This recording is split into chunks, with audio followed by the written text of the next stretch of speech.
What is up, everybody? Eric here again. Traveling Trading 30 Days, 30 Trades segment. We are back at it again. It's December 24th, Christmas Eve 2024. And we're going to cover where we're at with our 30 Days and 30 Trades segment. Today was another good day. Took two trades, worked out um, in the green. So that's good there. But we're also going to pretty much kind of cover what those trades there entailed. So pretty much, for those of you that don't know, 30 days, 30 trade segment, what we're doing here to pretty much from the start of December is we're doing 30 days of trading where we're going to either hit 30 days first or we're going to do 30 trades first. Right now, we are on trade number 20 after completing these two. So we got about 10 trades left before we start to add up our tally of where we're at. And we are day number 17 into the trades. So the rules for me again, I'm only doing one trade a day, preferably, two to three at the most. Three at the most. Once we get over that, we're starting to get into over trading at that point, and I'm not trying to do that. We are trading stocks that are anywhere between 50 cents up to $20 at the most. So at any point in time, I could be trading between, uh, you know, 500 to $10,000 worth of risk. Because again, I am trading those kind of stocks with 500 shares and going from there. We're going to see at the end of these 30 days or at the end of these 30 trades where exactly we were at in our profit margin. Um, right now, we're doing good. Okay. Um, Recapping every trade. So hopefully you guys enjoy this. This is going to be a good lesson for those of you that know, because that those that don't know, on the importance of patience and really being able to read the charts and the price action and understand what you're looking for when you're trading. Because the reason why these two trades worked out, honestly, is for pure one, patience, and also two, risk management. Um, this, I think, honestly, was a pure risk management play for me, which is why it worked out. I didn't get too greedy for just from the experience in the market, knowing where we're at. Because again, it's Christmas Eve, volume is going to be light. It's just a given. Okay, so you'll get pops and drops and all that good stuff, liquidity grabs. You're going to see things if there's no support coming, then there's no point in hanging on to trades. So these were two pretty quick trades for me, even though I was in the market for about um, a good 2 hours or so. I didn't stay long. Of course, it was a short day in the market too because it is Christmas Eve. Markets closed at 1 p.m. Eastern, 10 a.m. Pacific, and then you got after hours. So market pretty much is closing like after 5. So tomorrow the market is closed on Christmas Day, obviously. Then we're back at it again on Thursday. All right. Until again when it's closed again for New Year's and whatnot. So again, knowing the structure of the overall market and where you're at does help you with making your decisions with managing your risk and knowing when to take your profits. All right. So let's get into my trades here. One trade I did here was CREV. Well, the two trades I did was CREV, and I did it two distinct times. And you guys will, who've been following me, who knows my trading strategy and what I do and what I look for, will understand this more than most. And for those of you that don't, it's basics. I mean, simple stuff, but we'll get into that in a second. So there was a few other stocks that were interesting, BAOS, but they didn't have a lot of volume for me to want to get into it. Didn't really see the momentum there. There was other ones with good structure set up. I mean, some of you guys banked on swinging some other trades like WKY again. There was a few other ones. Whether you're long or short, you had opportunity throughout the market in so many different ways. Okay, but my two trades CREV. So let's kind of take a look into it. We got the alert pretty early. I mean, in fact, this should have already been on the radar from the fact that it was on the watch list for you. So you already have it right there, you know, that I told you guys to look for. But the news that came out about it, I believe it popped up again here, was the from yesterday. They're securing, $25 million financing. All right, um, which again is going to cause eyes to come onto it. So let's take a look at this chart. And this price action in this chart will tell you a lot that you need to know. Okay, it helps you make better decisions as a trader, and you can understand the process behind this again. So you kind of already know it should have been on your radar from last night or from after hours, just from those alerts alone, right? So that's fine. Now let's take a look at this bad boy here in pre-market. You're gonna wonder, why would I get into this thing? Well, one, other volume in other stocks wasn't really that high. So if I'm looking for something to trade, looking for the volume to be there. We got this initial pop here in the opening of pre-market, which is fine. It kind of tells me that this thing is going to be just something to kind of watch in pre-market. Normal stuff, nothing out of the ordinary. So and it's probably carryover from after hours anyways, which is fine. So boom, that gets executed, right? Those bars basically go one for one. So everything is pretty much breaking even. And then it basically just, sits at the $7 range and begins to pull back. So let me zoom into this a little bit more. So basically what this thing is doing here, right, is starting to begin eventually establish some support on that pullback, which again, you see the momentum is heading down there, which is fine. Now it's starting to level out, level out, level out. Now, obviously, it's got to do one or two things once it's leveling out, especially if volume is still there, right? It's got to either go up or go down at that point, right? So momentum has to come in at some point in time. So that's why it was still on my radar, along with some of the other stocks that were coming out that I was waiting for setups to come through, but nothing ever came through. One thing I want you guys to pay attention to that I also teach in the course too, right? Look at where this stock begins to become interesting. What time is that? 8 a.m. Now, why is that important? Because that is again time frames when other brokers are opening, more players are coming into the more traders are coming into the market, and more volume is getting executed, which is going to cause more movement in the stock. So I know that coming up on around this time frame that I should still be not only keep an eye on just this stock, but all the other stocks individually that have been running in pre-market from the alerts. If you don't have the alerts, you need to get the alerts, guys. I mean, they're there for a reason. It's a tool to help you, be profitable with very little cost. Okay. Um, So obviously, if I'm looking at this stock, what should you be doing there? You should be planning out your trade, right? What am I looking for? You guys know me, what I trade. I want to see a break. I'm a momentum trader. I want to see the break of support and resistance, and I want to see new resistance become a new level of support, and want that momentum carrying to higher markets, right? So that's what I'm looking for. This is going to help you understand my entries and exits of what I did. Now, the reason that I got into it and got out of it really quickly, this was just like a quick little ride the wave strategy for me. I didn't want to stay in this too long. Why? Because again, it's Christmas Eve. Liquidity sweeps are going to be happening, things like that. Market's going to be potentially pulling back, and it's not a lot of volume coming there to protect me getting in and out of a trade if it's not going my way, right? So, anyways, so again, from the pre-market, we knew that this thing topped out at like $11. Mind you, I didn't get into this bad boy until $12.04, which as a matter of fact, let me draw this line for you here, like around, oops, this range. Let me pull it up for you a little bit more. I will just use that. But anyways, it was like 12 and 4 that I got my orders executed. Okay. So anyways, we get to the time frame, boom, it pops up. So this is great. I'm seeing the momentum come in. That's good. I want to see a little bit of support come in. We had a little bit of a pullback, then we got more of a pop. That lets me know that this is something that could potentially run um, if more momentum and volume comes in. However, also keep in mind that this is going to be the new level of support right here because again, this is where it topped out. And of course here, this is where it topped out. So keeping this in mind, this new high here has to be broken above $13 range because it didn't pass it here and it didn't pass it here. This is why looking left is very important, guys. You got to know where that resistance is. And if I'm getting in a little bit beyond the resistance and it doesn't become the support, there's no momentum there. Why would I need to stay in this trade? Okay. And after that little pullback and that little pop into it and that little support was there, I'm like, great, that looks good. However, once I'm in this trade at $12.04, I begin to see that immediately starts to kind of die down and die down and die down. It tried to get a little bit of a pop again, but guess what? It started to die down, die down, and die down again.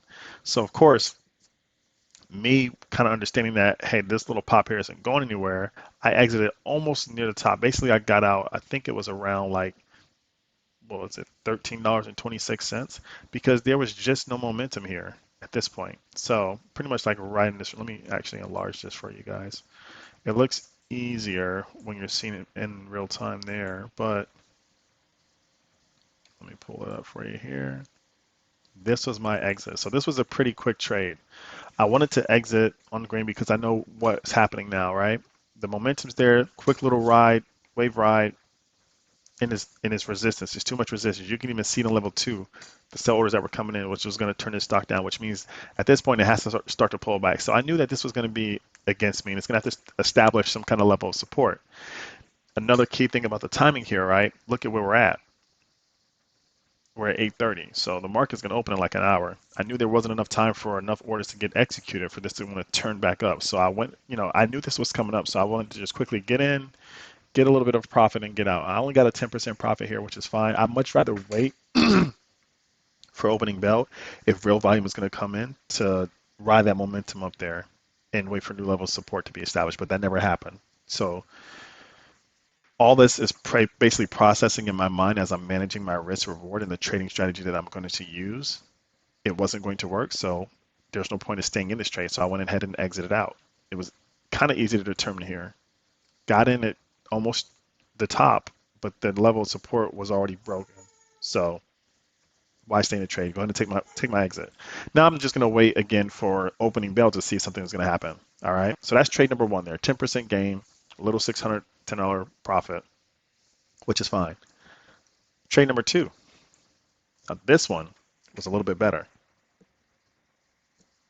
Why do I say that? Because one, like you guys know, I'm not jumping in a trade when the bell opens. I'm gonna let the stock play out to see what it can do.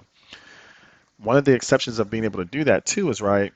A lot of the circuit breaker halts and everything like that usually can happen in the beginning or once that momentum builds up, depending on the time of day. It's not like guaranteed, but usually those are the time frames when it's happening. This thing got halted down. This is where it kind of got my attention because guess what I knew? One, if it's getting halted down, it's the area right here.